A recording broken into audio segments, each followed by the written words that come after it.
Picture a ship adrift in open waters, its crew dead with expressions of terror. This is the chilling story of the SS Ourang Medan. In the 1940s, a distress message echoed through the radio waves from this Dutch freighter. The unnerving part? The message reported the entire crew was dead. When rescuers arrived, the reality was even more horrifying than the initial message. The ship was in an eerie silence, the crew indeed lifeless, and their faces frozen in a ghastly display of fear. It was a scene straight out of a chilling ghost story, but this was no fiction. The ship and its crew were very real, and so was their unexplained demise. No fire, no signs of violence, no evident disease. The cause of death, as well as the reason behind the terror-stricken expressions, remains a mystery. With no clear cause of death, the fate of the SS Ourang Medan remains one of the maritime world's most eerie mysteries. The 1980s in Belgium were marred by a series of violent crimes committed by the infamous Brabant Killers. These assailants, cloaked in mystery, embarked on a spree of ruthless robberies and cold-blooded murders, leaving a trail of fear and unanswered questions in their wake. With their identities hidden behind balaclavas, this group of armed robbers plunged Belgium into a state of alarm with their brazen and brutal attacks. Their heinous crimes ranged from petty theft to full-blown massacres, and their victims were often ordinary citizens caught in the crossfire. What made these crimes particularly chilling was their seemingly random nature. There appeared to be no clear motive, no discernible pattern, and no connection between victims. This randomness made it nearly impossible for authorities to predict where or when the Brabant Killers might strike next. Despite extensive investigations and numerous leads, the identities of the Brabant Killers and the reasoning behind their violent rampage remain shrouded in mystery. The Brabant Killings, a reign of terror that remains unsolved to this day. In 1994, the skies over Oakville, Washington rained down a mystery that still baffles scientists today. It was an ordinary day until it began to rain. Not water, but gelatinous blobs. These blobs were unlike anything the residents of Oakville had ever seen, peculiar and puzzling, leaving a layer of goo in their wake. The mystery deepened when people started falling ill. Symptoms varied from dizziness, nausea, to a more severe flu-like condition that lasted for months. The blobs were collected for analysis, but the results only added to the enigma. They contained human white blood cells, but their exact composition and origin remained undetermined. Speculation ran rampant. Were they waste materials from an airplane, a bizarre weather phenomenon, or perhaps something more sinister, a biological experiment gone wrong? Despite numerous tests and investigations, no definitive answer has been found. The Oakville Blobs, a shower of mystery that still eludes explanation. The 12th century brought a tale of two green-skinned children appearing near the village of Woolpit in England.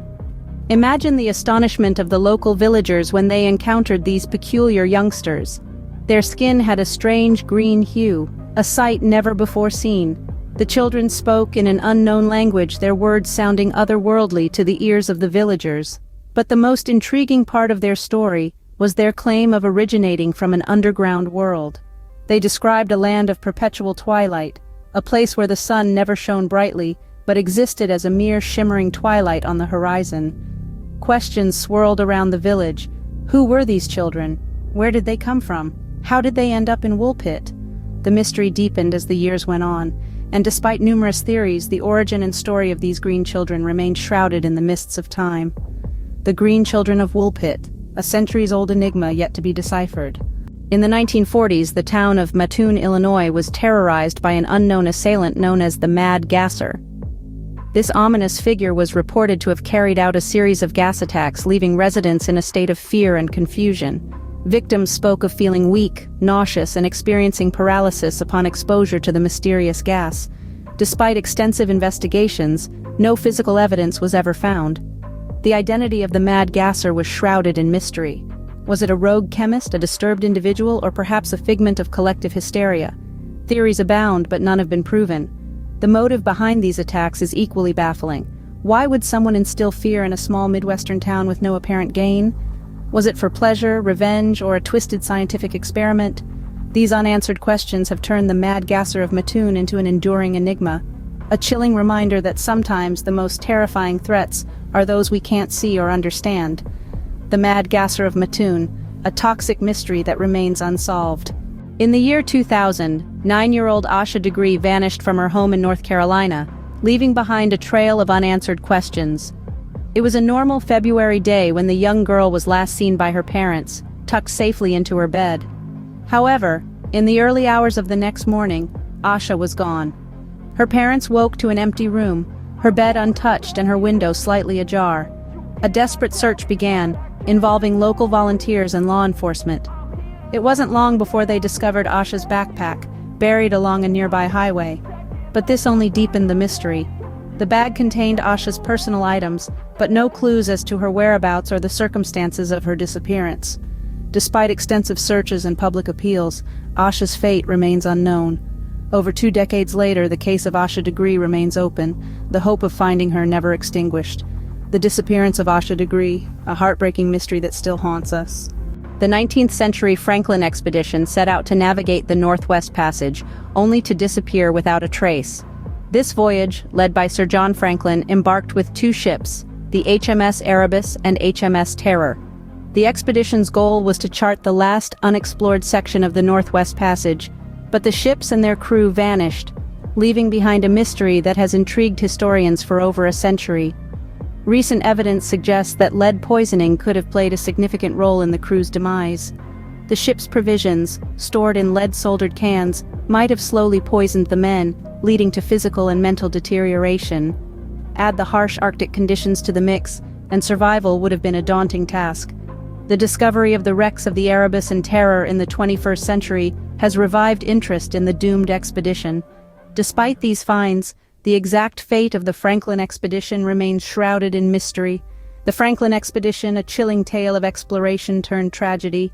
In 1986, a body was found in a Chicago hotel under mysterious circumstances, holding nothing but a fake Canadian passport.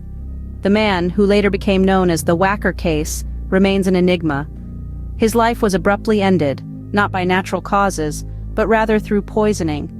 The poison, a lethal cocktail of unknown substances, was found in his bloodstream, putting a chilling end to his life. Investigations into the case yielded more questions than answers. The man's identity was never discovered, his face was not recognized by anyone, and the Canadian passport he held was proven to be a clever forgery. The motive behind his murder remains just as puzzling. Was he a spy, a criminal, or just an unfortunate victim of circumstance? The clues were scant, and the leads ran cold. The Wacker Case, a silent whisper of a life lost in mystery. In 1987, an unknown person wearing a Max Headroom mask interrupted a broadcast in Chicago, in what is now known as the Max Headroom Incident. A television signal hijack, the hacker broke into the evening news on WGN-TV for a brief 9 seconds before technicians regained control. However, later that night, the same figure, donning a Max Headroom mask and sunglasses, appeared on WTTW during an episode of Doctor Who. This time, the interruption lasted a whole 90 seconds, featuring a distorted voice and nonsensical phrases. The hacker was never traced, leaving behind a trail of unanswered questions. Who was this person? What was their motive? Despite investigations by the Federal Communications Commission and the FBI, the identity and intent of the Max Headroom hacker remain concealed within the shadows of this enigmatic event. To this day, the Max Headroom incident stands as one of television history's most perplexing mysteries, a bizarre interruption that still puzzles us. In 1942, an unknown intruder known as the Phantom Barber terrorized the residents of Pascagoula, Mississippi. As the moon rose, so too did the town's fear, for this was not a traditional trespasser. The Phantom Barber had a peculiar penchant for snipping locks of hair from the heads of unsuspecting slumbering victims. This quirky crime spree spanned several weeks, leaving the town in a state of bewilderment and unease. Despite a thorough investigation, the identity of the Phantom Barber remained as elusive as the nighttime itself. The motives driving this bizarre behavior were equally perplexing. Was it some form of fetish, a sinister signature of a disturbed mind, or perhaps a prank taken too far? As the years rolled by, the Phantom Barber faded into the annals of Pascagoula's history, yet the questions lingered, unanswered. The Phantom Barber of Mississippi, a hair-raising mystery that remains unsolved.